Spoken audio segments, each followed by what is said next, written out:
90% murid tingkatan 2 buat kesalahan ini semasa menulis jawapan rumusan. Pertama, masih tak tahu struktur wajib dalam jawapan. Sepatutnya jawapan anda perlu mengikut teknik batas surum dalam satu perenggan sahaja. Kedua, murid tak masukkan tajuk. Sepatutnya, murid kena buat tajuk sendiri yang terdiri daripada kata kunci dan tema, 2 markah. Ketiga, isi tak cukup 6 dan asal salin semula ayat dalam petikan tanpa ikut kata kunci tajuk. Sepatutnya, wajib masukkan 6 isi daripada petikan yang menepati kata kunci, gunakan penanda wacana. Keempat, murid tak masukkan ayat rom atau kesimpulan.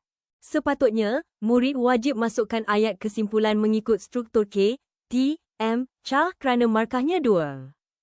Anda tak nak ulang kesilapan sama dan hilang markah lagi kan? Belajarlah teknik lengkap dalam video di bawah dan dapatkan markah penuh untuk jawapan rumusan anda.